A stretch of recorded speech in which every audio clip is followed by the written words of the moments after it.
Perfect. Well, thanks, Jonathan. And I think as Peter said, the next 45 minutes or hour of this agenda covers a topic that Young and Partners is particularly excited about. And from the look and feel of some of the Q&A in the previous 45 minutes, it may be on the minds of a lot of you all as well. ESG broadly, but really green chemistry and circular chemistry specifically have become integral to most of the strategic discussions that Peter and Jonathan and I and others at Young and Partners are a part of. And I know it's on most of your minds, whether kind of operationally or as you talk to shareholders if you're a public company, and certainly as you think about strategic solutions that you have for your portfolio. And I think part of the excitement that's been building is due to progress by companies in the space who are commercializing technologies that happen to be economical and solve challenges that people are really concerned with, particularly ESG pressures on downstream companies that want to show a real commitment to sustainability and are looking for people up the value chain to help them out there. So for those of us at Young and Partners, I would say this is what I would call a green shoot topic several years ago that has evolved to become more than just embryonic, and fully half or more of the projects I've worked on in the last 2 or 3 years have been driven, maybe I should say catalyzed by green chemistry, which is a remarkable development because early in my investment banking career, I happened to be at the epicenter of what used to be known as the B2B phenomenon. Every chemical company wanted to become a tech company involved in business to business. And that lasted about 12 months. This, however, has evolved and become something that has real legs. So we're excited to have Carlos Cabrera and Dave Roesser with us today, sitting in those fine leather chairs to share their insights on what they're seeing from or very near the epicenter of the action. I think everybody's got biographies in their packet, but for the purpose of completeness, Dave is the chief executive officer at Encina, which is a company many of us hadn't heard of 5 years ago. It's, I believe, almost a decade old, a circular chemistry company based in Houston with a focus on producing high purity raw materials from waste plastics. Earlier this year, they announced $1 billion recycling facility in Pennsylvania that I think will consume 500,000 tons of mixed plastic waste by 2024, 2025. And they just recently, I think in the last month or two, announced an agreement to sell 250,000 tons of circular feedstock to a major styrenics player that I believe is partially owned by somebody in the audience. And so I'm sure there's going to be some interesting Q&A around that. Dave joined Encina about 1.5 years ago after spending much of his career at Cargill, where ironically enough, he was focused on green and circular chemistry and polymers and plastics. So I think in a real sense, he's not new to this game. The game has finally sort of come to his desk and validated a lot of what he's been working on for a long time. Carlos is no stranger to anybody in the room, and he began his career at UOP, rose steadily to the top of that organization. I met Carlos when I was hired to help Dow monetize their half of UOP, which in hindsight was probably bad timing on Dow's part. But he's also the executive chairman of Genomatica, which I think is a 2-decade-old bioengineering powerhouse with a long history in the sustainability space.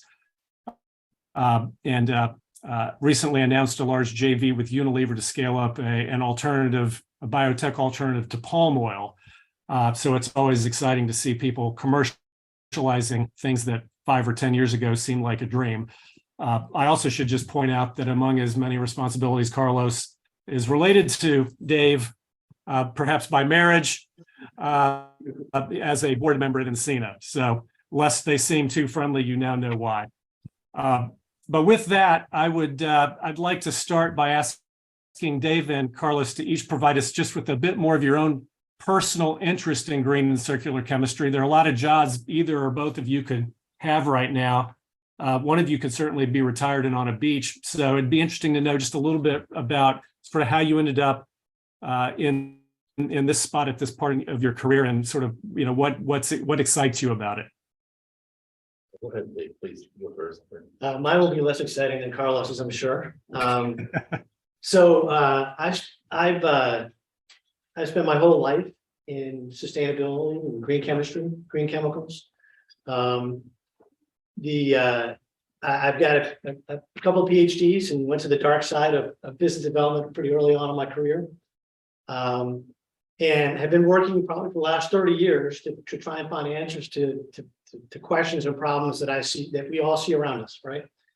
I was spent about 14 years at Cargill, basically helping to build a fairly large industrial business based on sustainable technologies. And when I first started at Cargill, the business I was running was probably around, $10 to $25 million in revenue.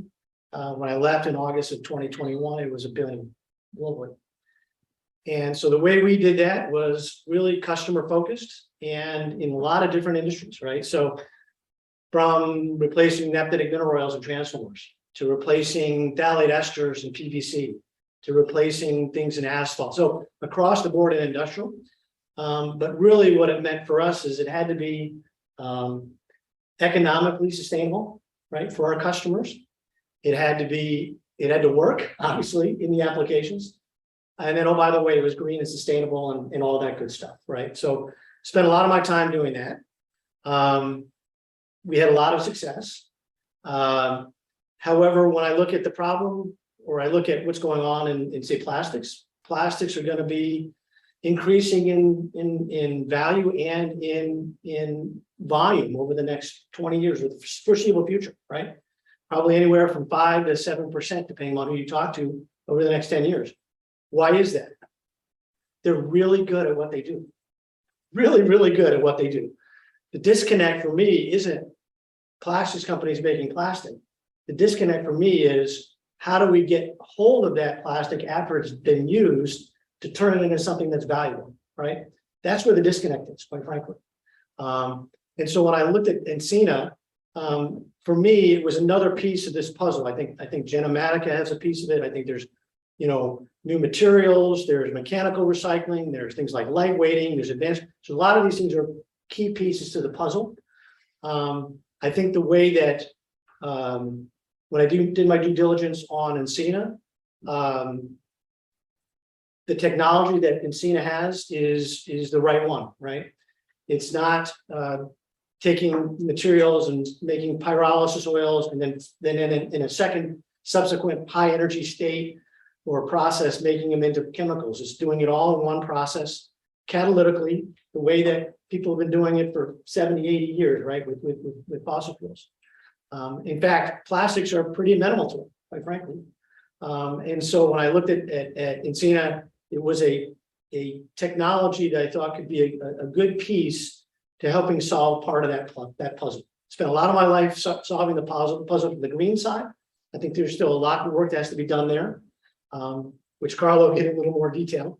But also, solving it from, what are we going to do about this waste problem, right? I mean, again, it's the waste problem. It's not a plastics problem, in my opinion. It's a waste problem, right? So if you look at people, HDP and polyethylene terephthalate bottles, 20 to 30% can recycle. The overall recycling we're state in the United States is less than 10%, right? So where there's a market, where there's a use for these materials, people find uses for them. What Encina does is take all the other stuff that is normally going to go to a landfill, and we put them through a catalytic cracking process and make base chemicals out of them, and sell them back to people like yourselves to make new stuff out of, right? So complete circularity. So that's kind of my basis. I spent a lot of time on, like I said, in green chemicals, a lot of good stuff there. And now I've got a new challenge, as it were. Great. Well, I think, put it in perfect perspective, right? What we're all about here is not making problems for people, but solving them, right? And my career is really simple. I'm a big believer in science, and I'm a big believer in engineering, and I'm a big believer in bringing technology to play. So I'm a chemical engineer by training, and I remember our discussions. I don't want to tell you the details of how Dow got pleased, but they did. because I know them, but things happen and way finance whiz and so forth. But it's just a matter of bringing a bunch of confidence together at the right time to do the right thing. That's what's always motivated me. Just to focus on the green chemistry, green chemistry is a very old topic for us at UOP. And that's because there's no industry that does things better and more efficiently and more productively and more economically, and really deploying technology in a big way in the oil and gas and chemicals industry of the United States. I mean, the talent of a 100-year-old industry is just irreplaceable. And I had the honor to deal with people like Chevron and Shell and Exxon, and we had this camaraderie that it's not only good to make things, but in the recent several years, we were always thinking about how to make things better. And better really meant not to pollute or create problems for the environment. Now that's the antithesis that you have to do that also economically, otherwise nobody will fund you. And you got to find the right cubby holes, to put your energy and your talent. So, this green chemistry journey, if you really think about it, started back in the days of,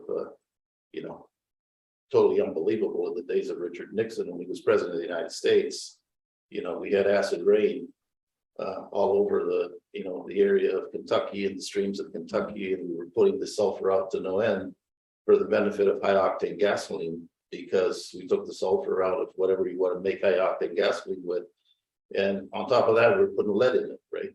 So we're poisoning kids, and we were destroying trees, and we were killing fish, and the rivers were going to hell.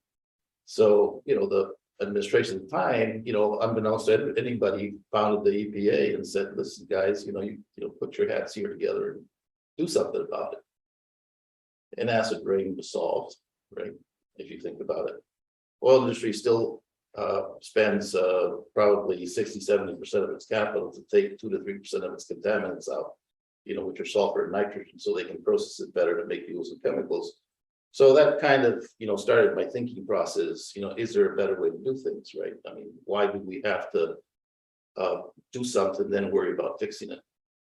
Let's just start from the very beginning, and let's deploy something that doesn't need the fixing. And that's where the green chemistry came in, right? Because you said, it's not only good to make something, but it's better to make it if you don't harm the environment and if you don't pollute the environment. And of course, the only thing that's changed is the definition of the pollutants, right? It's clear that, we don't want to put carcinogens in the hands of people. It's clear that we don't want to put sulfur in the atmosphere. It now has become increasingly clear that we don't want to put carbon in here, right? And it's immediately clear that we don't want to have particles of plastic all over the place that not only contaminate and create environmental hazards, but get into our food chain, etc. So I figured that in the next phase of my career, I started doing it at UOP. The first thing we did is we said, okay, we're gonna find a new way to make the prime oil, which is diesel, or one of the prime fuels. And we had tons of hydrogen technology, how to do it the most efficiently, and we knew how to make synthetic aviation fuel, etc. But I said, well, why don't we make it out of something that we got plenty of in the United States that can be very efficiently converted to a fuel. You had the biodiesel people making the ethers. I didn't like the ethers and the MTB, the composition of what they were making on the biodiesel, because it was geography limited, right? So we said, okay, well, let's make a diesel that looks just like diesel, and let's make a jet fuel that looks just like that jet fuel, but it's not made out of oil. And that was the green diesel. We didn't have a word to call it. We called it green diesel. And we went all over the place, and we went to the oil industry here and everywhere else, and nobody wanted it. It was economical, but refining and making diesel out of oil is more economical. So I went to Italy, and I made a deal with Eni, and that's the birth of green diesel. This is 20 years ago. And now, UOP can't stop filling its books with the orders for renewable diesel and SAF, but it's a long process. It started 20 years ago.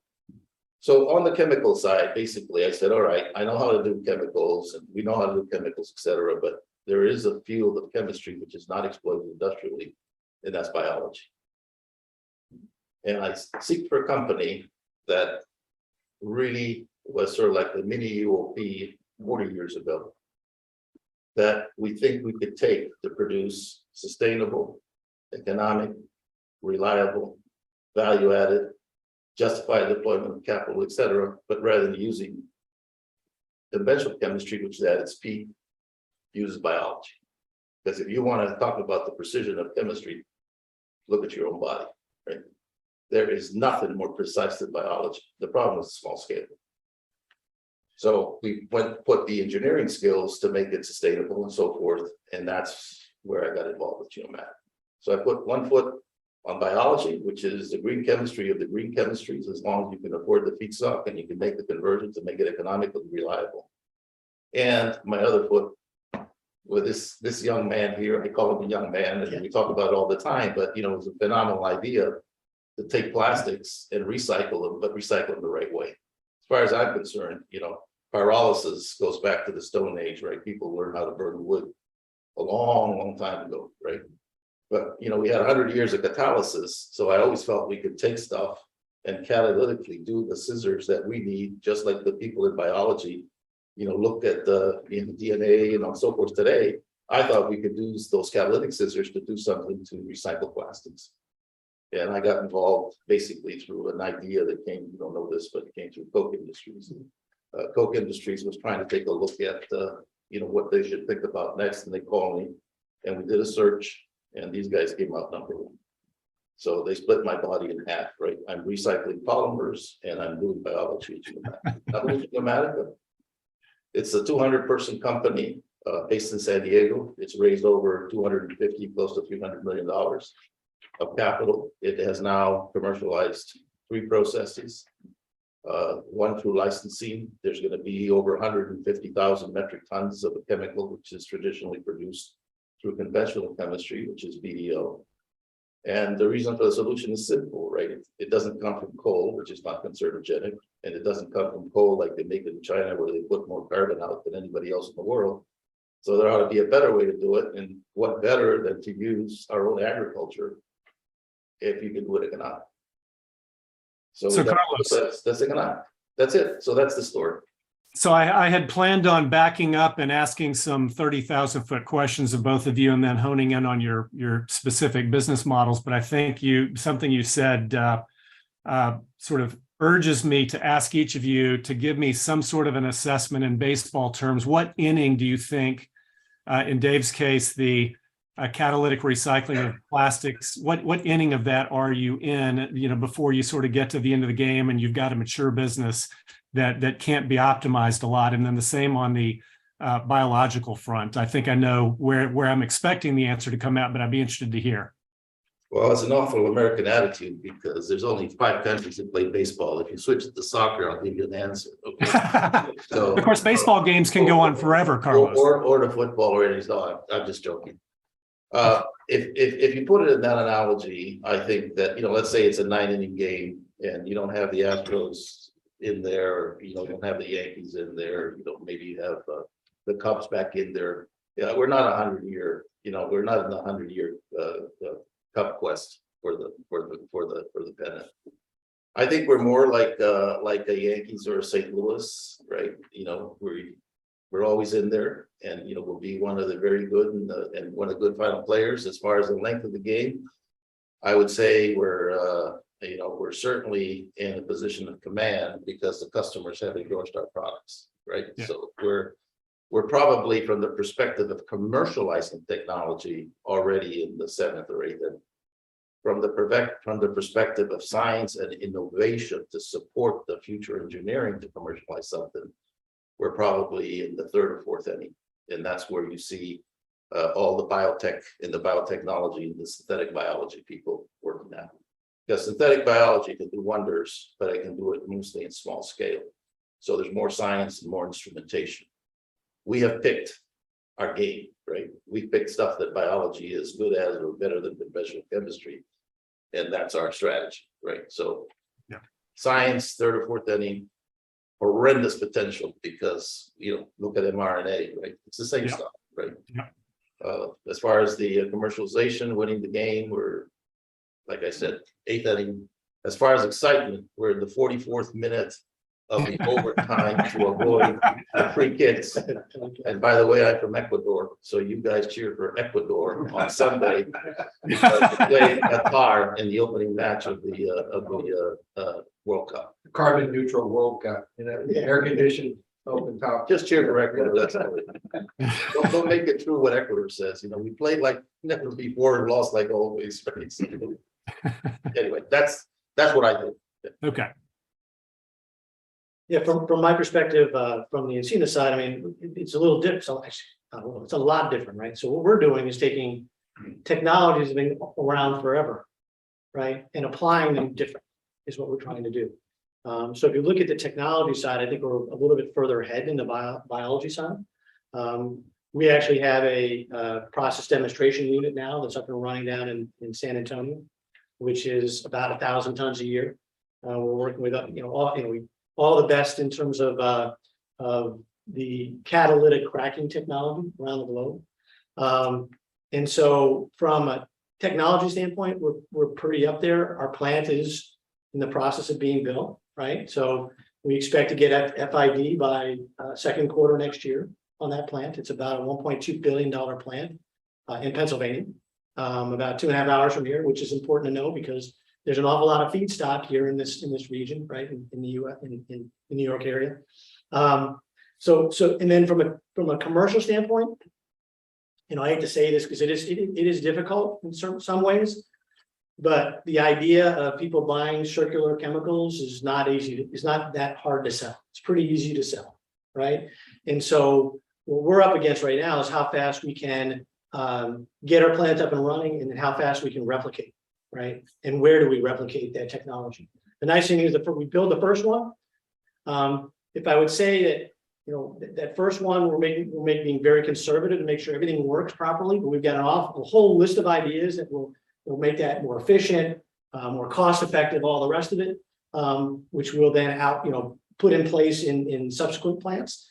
But getting that first plant up and running, we're now in the process of our customers telling us we need more, right? And therefore, we're looking at building 5 or 6 more plants in the next 5 years. And so from a technology standpoint, we're pretty far along. And from a commercial standpoint, we're pretty far along.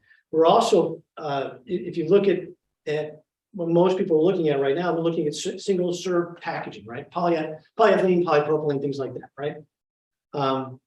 We made a decision to focus on aromatics.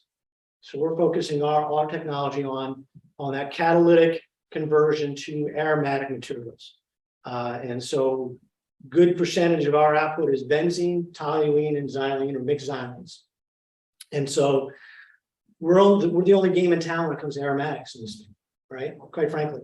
Some of our customers or potential customers probably shouldn't have told us this, but they all, a couple of them said, look, we've looked around and you guys are at least 10 years ahead of anybody else in the whole catalysis on aromatics.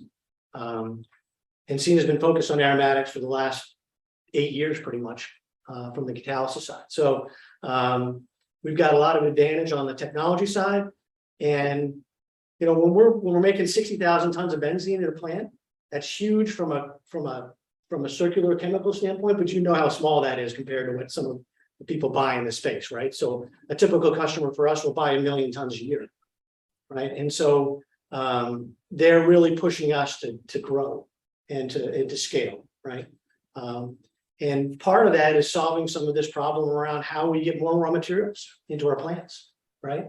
That's the big one. How do we convince people like Waste Management or Republic that it's, we can pay them more money for the materials coming to us rather than going to a landfill, let's say, right? Because that's where they make a lot of their money, quite frankly. But to answer your question, Steve, the technology is again, we're not reinventing the wheel here. We're adapting that technology that people have done a lot of work on, or especially UOP, and one of the main reasons why Carlos is on our board. He knows catalytic conversion of fossil fuels, right? And so we're just trying to take what's been done already and adapt to it. Well, Dave, you've successfully anticipated most of my next questions. When I think about decarbonization, again, from the 30,000 foot perspective, it's an enormous opportunity. We're simplifying the equation, as chemical engineers tend to do, by ignoring the entire fuels and energy industry, and we're focused just on chemicals. But the obstacles just in the chemical space are feedstock, technology challenges, capital, economic viability, et cetera. I'd love to try to tick through some of those with either or both of you, maybe starting with feedstock. I'm going to admit that I was surprised 12 months ago when I realized that one of Encina's biggest challenges was getting mixed plastic waste it could use, because that would seem to be the easiest part of the problem. So tell me a little bit about why that's an issue, how it's different globally, and how you're going to solve that. Yeah, so so as I said before, things like HDPE and PET have fairly robust mechanical sorting market spaces that people are taking advantage of. But there's an awful lot else out there that right now, quite frankly, we're partnerships with Sims, who is the plastic recycling arm of New York City. Okay. What they do is they take out as much of the PET and HDPE they can take out, and there's not a market for anything else in there, right? They take out metals and things like that. The rest of that stuff, which they call end-of-line plastics, goes out in bales, and it travels from New York City to either Ohio or Indiana to go to a landfill. Okay. And so how do we start getting those materials? Because we love those materials. Polyethylene, we like high density polyethylene is great, right? But there's a market for it. Polyethylene, polypropylene, polystyrene. How do we get those materials to be more broadly separated, or not even separated, it's even gathered by the various communities, and then have a place where it can be taken and aggregated and then brought into a place like Encina or others who can do some of the things like this, right? And so that's a challenge, right? Right now, what we're doing is making sure we locate every one of our plants near a place where we can get enough feedstock, right, to be able to run that plant. As Steve, you said earlier, it's about 450,000 tons of feedstock come into our plant every year, or will come into our plant every year. That's enough to fill the guys in Houston like to say that, the Houston football field to the top every year, right? But that's our challenge, is how do we get, people to recognize the problem, and we're at the cusp of a solution, so people haven't had necessarily a solution where they could go with those things before.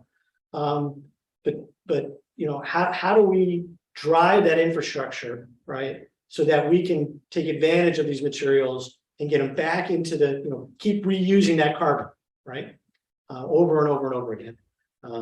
Feedstock is, as I said before, is probably one of the bigger issues that it's not plastic. It's what do you do with the plastic after it's finished doing what it does really, really well.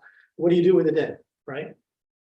And so we're working with people like the ACC, but also with, even with local municipalities around our plants and like that, to say, okay, how do we do this right? How do we aggregate? How do we get materials in that normally will go to incinerator or landfill in general? Or worse, blow off the back of that truck going out to Ohio and end up in a ditch or a river or whatever, right? Yeah. So is your rate limiting step as a business model capital? Is it partnerships to build production facilities? Is it literally as simple as raw materials? And how do you, when I think about the size of the output of your plant, it's a drop in the bucket compared to how much PET, Eastman Chemical 10 years ago could make. So how do you scale that, or sort of be an interesting topic that's never really the kind of the market shaking problem solver? Yeah, so I spent a lot of time thinking about this thing. So thank you. I imagine. Appreciate that. So in general, right, the waste plastic market and the chemicals market, or the fossil-based fuels chemical market in the United States, are disconnected completely, right? So and you can look at it as our plant, right? It's a dichotomy, or just an example of that disconnect. The front end of our plant. So what we bring in is end-of-line plastic. So 60% of the material in there is what we're going to go to the FCC with, right? The front end of our plant is a plastic recycling sorting facility, so we can get to like 99% PE, PP, polystyrene going into the FCC. It's going to be the biggest in the world, quite frankly. It's going to be bigger than anything else out there. The FCC is tiny compared to what people in the industry are used to, right?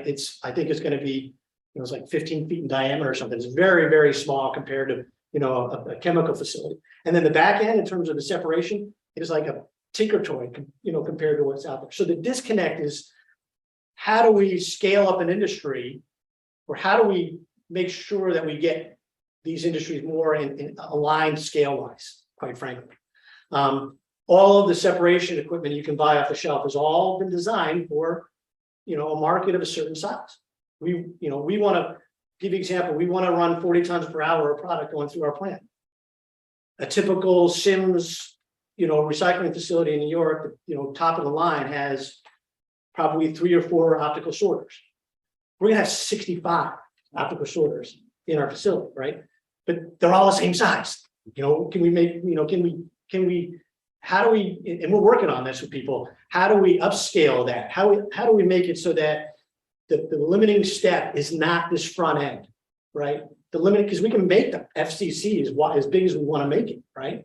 The limiting step is not the back end. The limiting step is the front end, the feedstock, and how fast you can get that feedstock through efficiently and get it to be, to the right, quality going into your FCC. That's the limiting reagent right now. There's always issues with capital, obviously. I would point out to Peter that we're getting a lot of our capital from Asia, quite frankly. We raised about $60 million in capital for the first plant. We are in the process of raising another $150 million right now with JP Morgan for the next 5 sites for development capital. So capital is always, you always have to be working on capital. For us, it's not as difficult as some others, just because we've got good technology and we've got a good strategy and a good plan. But long term, how are we going to get these markets sized properly, or these technologies sized properly that can serve the market, right? If I've got 10 plants, all doing benzene, I can serve one big customer, all their needs. That's it, right? With the technology it is now, right? So how do we make that grow? How do we scale that? That's a big concern. So Carlos, you've been off the hook for 5 or 10 minutes. Let me ask you a feedstock question. You alluded earlier to using food as a raw material in a biologic setting. Ironically, about the time I was working on monetizing Dow's half of UOP, I was also taking public CF Industries, a large nitrogen fertilizer producer, and Steve Wilson was extremely happy that the Bush administration decided to create an ethanol mandate. But it was obviously it was something that created a little bit of consternation. How do you all think about food as a feedstock versus things that have no alternate use? Well, Steve, the way you characterize it is incorrect, right? It's not food as a feedstock, right? And I never said it was food as a feedstock. What I said is we have vast agricultural resources that can produce suitable feedstocks that can be converted into chemicals. So, to call it food as the feedstock is not only incorrect, but a misnomer.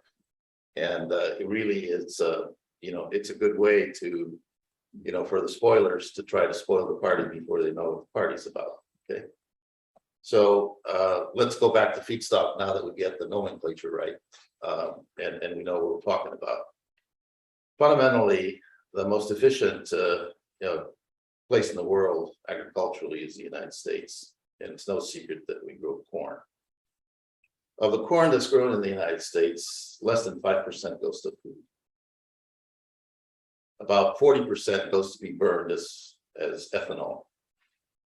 And another 40%, more or less, goes to produce animal feeds of sort. Now, if you stretch the definition, you say, okay, if you're making protein, and people are eating protein, then maybe that's food, and you can make the connection. Our quest is really quite simple, right? We apply the biology, not to the sector that is the most inefficient in using in the biology. And if you go back to the green diesel story, that doesn't use biology, right? It just uses feed, which is fatty acids of sorts, right? Which there's enormous capability to increase the productivity of the agriculture side and do the world and feed the world. In our particular case, we narrowed the window of applying where biology is good and conventional chemistry is not so good. And that's in dealing with heteroatoms. So we're not reproducing molecules which are very simply made by conventional chemistry because of all that is there. So we're doing alcohols, carboxylic acids, diols, et cetera, that have oxygen reinsertion. And to do that, we use fermentation, which is where the biology comes in. And what we use there as a feedstock is dextrose, which is an excess. And of course, you can go in different geographies of the world. And we also have, a whole line of process that optimizes sugars, which are sucrose. Now, the people in the biomass side are looking at making dextrose and sucrose from an infinite supplies of biomass that are total waste. And that technology is evolving, right? So I'm an optimist on technology. And the fact that they haven't hit an economic cycle, where they all match to take the biomass into producing sugars, or what are called second generation sugars or third generation sugars, that'll come because the biology is coming along with it. So the natural transition will be there from sugars that get today produced by agriculture that don't go to food, and food is not the feedstock, to produce heteroatoms, which makes sense. Now, the problem when you do chemistry, when you do biology, and you do engineering is you don't know which ones makes a lot of sense and which ones make a little sense, right? So our strategy has been, we have technology that we have a full range of the hydrocarbons. We can work on C1s and we can work all the way to C18s. And quite frankly, I was very pleased to see the representative from Chevron here. You just finished acquiring the renewable energy group, who's an acquisition from Chevron. We snuck out the technology from the renewable energy group for the chemical side. And we made that acquisition 3 years ago to give us the capability to do the full range. So we're focused where we can take the most CO2 out for the least amount of feed with the most efficient conversion at sustainable long-term oil prices.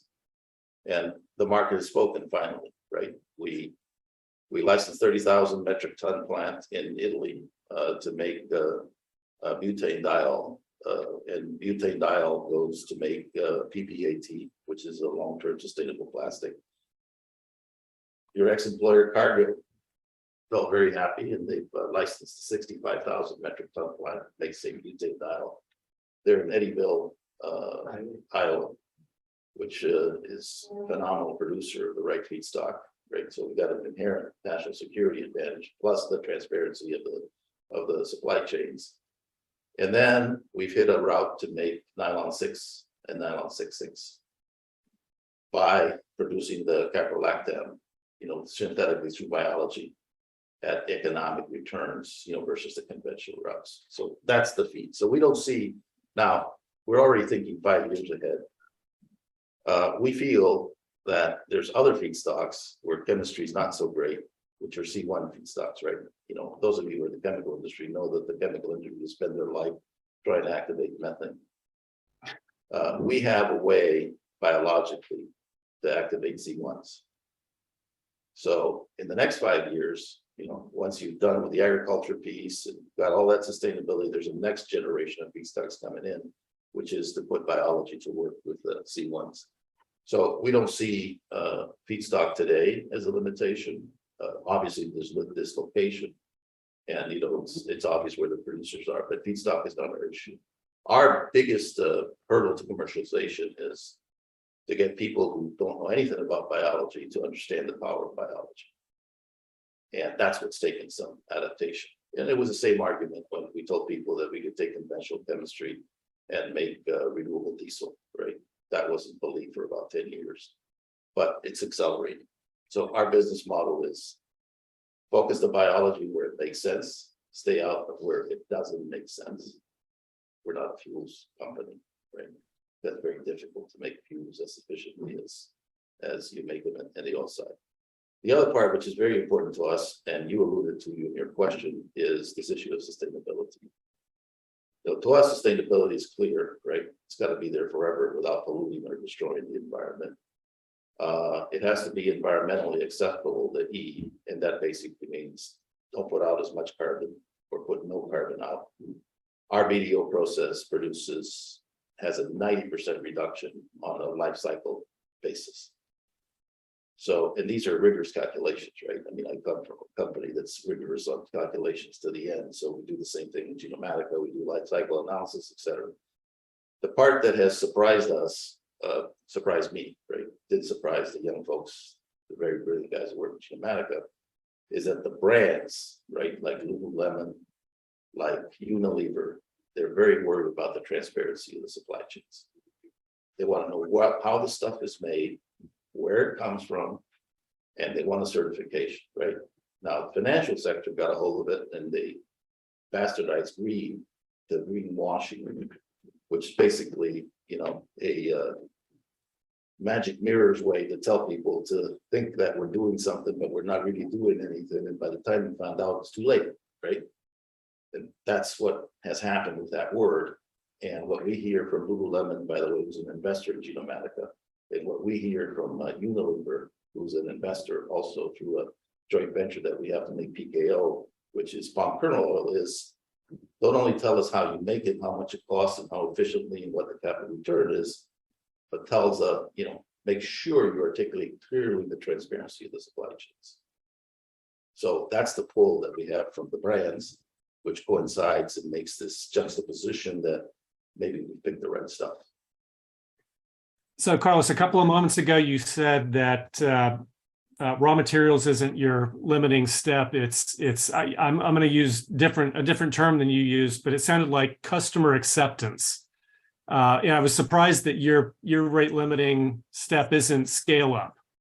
Scale up is, the beauty of Genomatica when I got involved is I couldn't believe this. I'll just tell you, the story for those of you in the oil industry. I spend my life scaling up.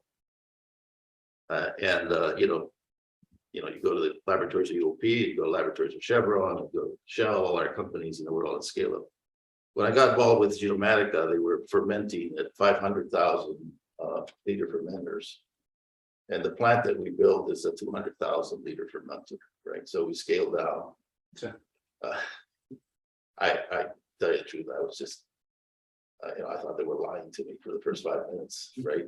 The next 10 minutes until I started looking at things. So scale up is really, if you use biology the right way, we do 5, 10, 50. And then what we do is we characterize the rates like any normal process, right? And then we have, the normal scale of parameters. So for example, this plant, which is 65,000 metric tons per annum, has 4 reactor trains, right? So it's not like you're replicating because you don't know what to get. So I think we got the scale up for the processes that we've deployed. We know how to do it, and we've done it, and we've proven that we know how to do it. For the processes that we have under development, we have the rigorous methodology of an oil company to pass through the steps, which are stage gated, that prove the parameters to take it to the level of engineering. Because we're real, right? If you look at our motto and our site, we're for real. So you want to look at scale up, we show it to you. You want to look at the life cycle analysis, we show it to you. You want to look at the economic calculations at what price of oil it clears, we show it to you. And now we got the endorsement, right? So rate limiting step is not going to be customer acceptance. Rate limiting step is going to be how fast can Genomatica grow to satisfy the demand that it's going to get. That's where I think the rate limiting step is, because we don't want to compromise our quality, right? We need experienced, capable engineers that know how to do scale up, know how to minimize risks and so forth. And, we measure that growth, right? I mean, we're not happy with anybody. We're happy going with the right people at the right place at the right time. And now we were, when we got involved, it was 30, 40. We're now 200, all in San Diego Innovation Center. And we're moving. That's our limitation.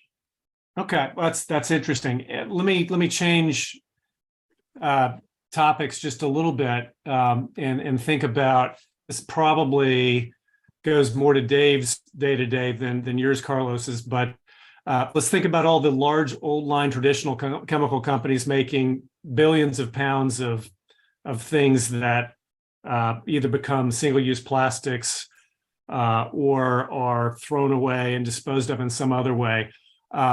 Huge volumes coming from fossil fuels. And those are companies that I'm sure, well, in fact, Peter and I talk to most of them several times a year. They all want to do something in this space. They all need to say they're sustainable. They all need to say they're kind of at least headed the right direction. But we all know that turning 1 or 2% of a 25 billion pound a year value chain, turning 1 or 2% green isn't really moving the needle, even though it looks good in an annual report, 1, maybe 2 years. And these are companies that often don't have cultures that are adaptable or quick to change. So I'm curious to the extent that Encina and Genomatica engage with companies like that. Encina more with traditional chemical companies, and Genomatica probably more with consumer products companies. How do you find their willingness to engage, their eagerness to think outside the box, their willingness to move quickly? Have they all sort of readapted and readjusted, or is there more education to do? You want to do a step first? Sure, I'll do a step first. So as with anything, there's a bell curve, right? There are people that are very excited to work with you, and there are people that just basically say, talk to the hand, right? So I mean, that's the reality, right? We get pretty good traction because again, a lot of the people that we're talking to are being pushed by their brands, right, to do something, right? Especially in places like Europe, right, where they're saying, okay, we've got to have a certain amount of recycled material in our products going forward, and we've committed to that. Now, how do we do that? Quite frankly, and so I think going back to something that Carlos alluded to earlier, we don't necessarily want to align ourselves with people we feel are going to greenwash materials, right? We want, because we're going to have a value chain, we're going to be ISCC plus certified. We're going to make sure that, I mean, our facility down in Texas already is, and the one in Pennsylvania will be. We have complete chain of custody, right? So we want customers that are going to necessarily take those materials and build a brand or build a product to their customers around that, right? And so we get involved with those brand owners, actually more than you would think, right? We're typically talking to the chemical companies, but then they also bring us in to talk to a lot of different brand owners as well. And so, the way I look at it, American Styrenics is the one that we just completed a deal with. Obviously, they're out front, but there are others that are very interested as well. And if you talk to people at American Styrenics, their feeling is that the fossil fuel industry is really good at what they do right now, and this whole ESG side is, depending on who you are, a nightmare all the way to an opportunity, right? Depending on what your thought process is, right? And these large chemical companies need smaller, agile technology partners to find the right ways forward through this whole ESG deal going on, right? And the problem is, how do you pick the right ones? How do you do that, right? That's the big problem. And so they're looking at us different people are looking at us different ways, right? A lot of people just want to keep their hands in the pot to make sure that if this works, that they know us and they can potentially get product from us and all the rest of it. Others are actually being more proactive and saying, hey, like at Amsty, where we're gonna, not only are we gonna produce, circular benzene for them, but then they're gonna go to their customer, who's a packaging company, who's gonna go to their customer, who's a big, Walmart or somebody like that, and start thinking about, okay, how do we do this from a circularity standpoint, right? Those polystyrene, foam packages that work so well, right? Which would cost their packaging company 4 times the money to replace and actually not do as good a job. How do we get that whole virtual circle going, right? So that their customers now all of a sudden aggregate materials and bring them back to us, right? So to answer your question is varied. People are leading. Everybody wants to talk to us, but a lot of times it's just because they want to keep an eye on us to see what's going on. Others are being much more of a leadership with people like American Styrenics CP Chem, some others are being really very proactive about this whole thing.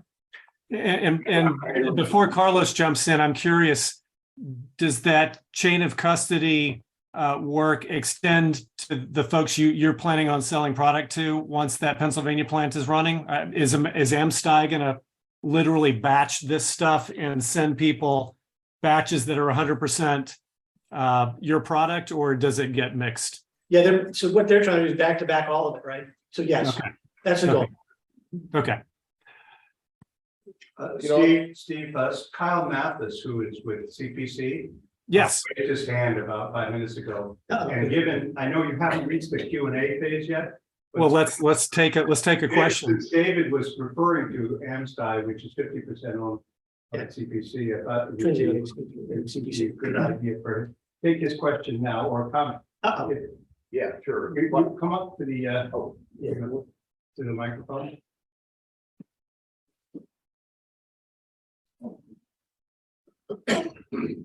Yeah, lots of great, rich things to comment on here. I guess, first of all, we're really happy with Chevron and proud of them for their purchase of REG, but just to comment, we're a shareholder of Chevron. We're owned by 50% by Chevron. So we compete for capital for their investments in our space. And for those that have followed that REG transaction, great value, but it's mostly backed by government biodiesel credits. And that valuation criteria, we're in the petrochemical space looking for that same level of legislative support to create valuation for us in this petchem space that the refining businesses have already. So that's one fundamental disconnect, I think, right now between the value chains and where this legislative support is or isn't. And secondly, you started to hit on it there on the value chain. We obviously spend a lot of time with the OEMs and understanding the brand owner motivations to do things. I mean, we're on one extreme dealing with an awful lot of advocacy right now, trying to define what the definition of recyclable means, as you very well know. And until recyclable gets defined clearly in both federal and mostly where it's evolving is into the state by state laws that get developed, bills that get written, people are not committing to what they're willing to pay for this stuff down the end of the chain. Right? It's at some point when a definition is there and a bill is clear, it'll help define the value proposition. But for right now, all we're given is the would have, could have, what could happen and what we should plan, could plan for. And there's where that uncertainty is in terms of the value chain. Right? So those were just my comments on the back end of this, at least customer facing, and clearly waiting for some hopeful legislative support in the value chains we're in. Terrific. Well, thank you. Peter, whenever you see a groundswell of additional questions, feel free to interrupt. I guess a couple other questions that occur to me for either panelist. And we're a little bit beyond this point, both in this part of the hour, but also I think at this stage of the life cycle of this discussion. But there are still critics who claim that green chemistry is a fad, that over the long term it can't scale up. Things will need subsidization. I'm curious whether Carlos and or Dave sort of look out. I mean, I've heard Carlos sort of effusively optimistic, but I'm curious, 5 or 10 years down the line, is this going to be something that we still have conferences about to talk about how to make the next 6 inches, or is it going to be a sort of an order of magnitude more advanced than where we are today? Oh, I think that the rate of invention and the rate of intervention in biotechnology is exponential. It's the equivalent of the oil industry and conventional chemistry in the 30s, right? When the United States ended its Second World War, could not make enough high-octane gasoline, right? And thank God to Adolf Hitler, all the Russian scientists that were doing petrochemistry in the Soviet Union came to UOP, and all the processes that fueled the war, innovated at a pace that was second to none, and that's a big part of it. So we have the same phenomenon today, right? The advances in science and in biology, are just phenomenal. They're exponential. It's not, the learning curve is not the incremental level of a curve today. It's exponential, and it's an asset that we have. I want to return to the bigger question that you said, just to give you perspective. The problem with the carbon emissions, is gigantic, and I can't tell you that I can see with enough clarity the transition of the fuel sector. Right now, if you take a barrel of oil, 80% goes to be burned, 20% or less goes to chemicals. So, I cut the problem where I thought biology could make a difference, and we did that very early, at UOP and also now at Genomatica, and we have a sliver, right? So, what we have is scale up. No argument. It's running. Okay? You go to Italy, you see a plant run at 30,000 metric tons per annum. And you go to Cargill in 2024, and you see a 65,000 metric ton plant per annum running. And I wish I can announce you today, but there's 2 or more of those coming out in the next couple months. Huge. So scale up, I think, is, unless you're blind, stupid, or dumb, or all together, you'll get it, right? So the next piece is economics, and there's where, you really got to be very careful, right? You got to pick what you can make selectively with the status of where biology is today. And when you talk about the other, the big companies taking a look at us, we're very proud, right? We have a phenomenal relationship with Exxon. Right? Exxon's thinking 10 years ahead, right? 15 years ahead. And, we're gradually going there. We have a phenomenal relationship with the ASF, right? So the assimilation of new technology by the existing players, the difficulty for them, I understand, that is that they have a very highly profitable business that's going to be displaced. And you have to have a high degree of certainty that what you're going to hit there is going to displace the highly profitable business that you have.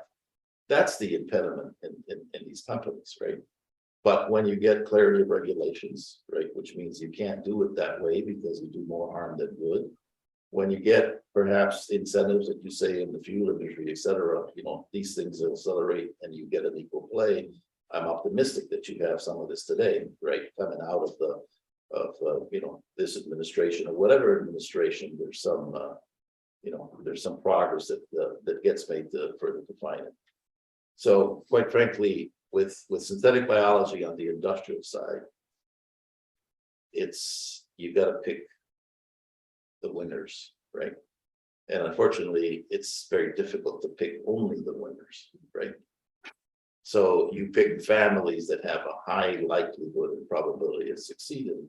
And that's why we focused on our synthetic biology in the places where synthetic biology is better than conventional chemistry. Right?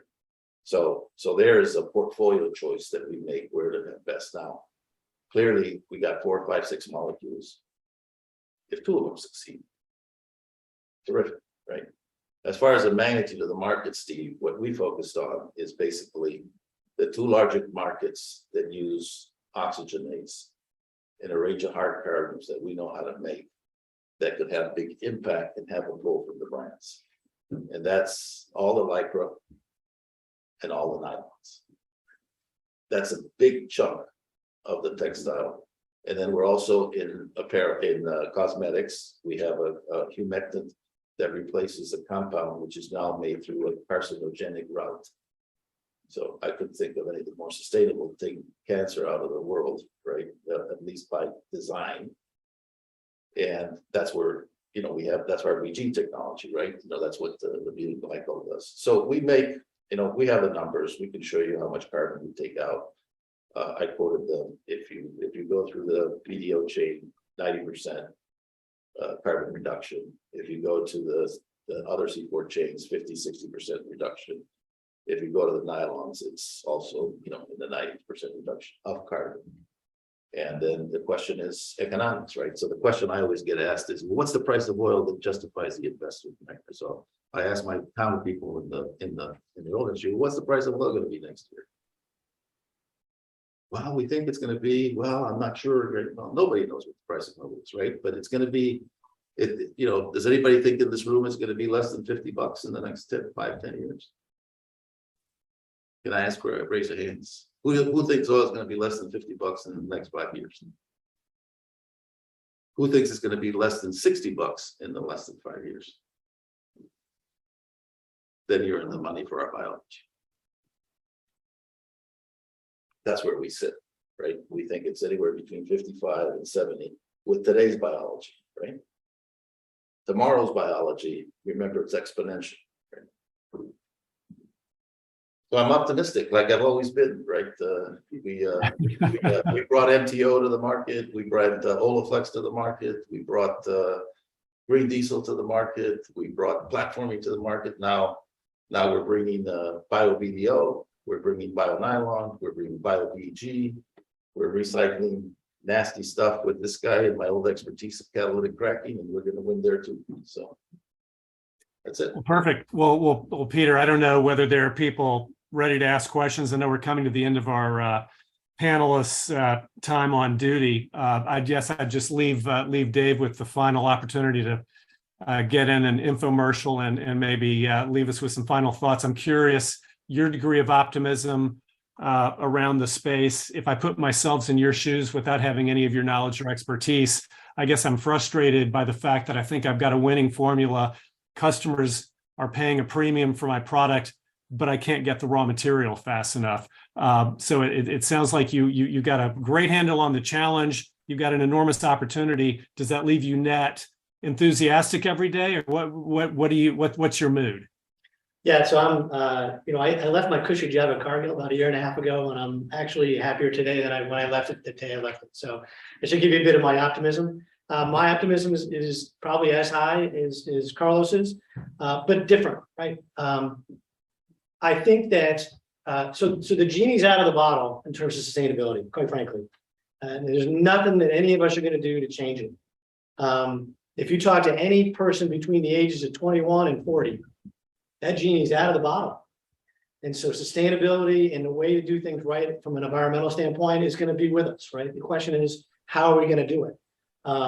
My optimism comes to the point that we're working with one of the most highly technical, one of the most wonderful industries in the world, which is the chemical industry of the world, and especially in the United States. If that industry starts turning its attention to figuring out these problems, that's where a lot of these problems are going to start to be solved, right? And so that's my optimism. I'm working with these chemical companies, and I'm seeing that, that turn where, hey, you know what, we can use a lot of what we've already done to go forward in a more sustainably, economically, environmentally way, right? So that's what brings me optimism. Is the capabilities of our chemical industry in the U.S. and around the world. Terrific. Well, look, thank you both for your time, and I'm sure we will be asking you to rejoin us again in the future as this kind of continues to evolve. But it's one of the more fascinating parts of the chemical space for Young and Partners, as I mentioned early on, and we don't see this interest in this either from an M&A perspective or a financing perspective slowing down at all. So thank you guys. Great.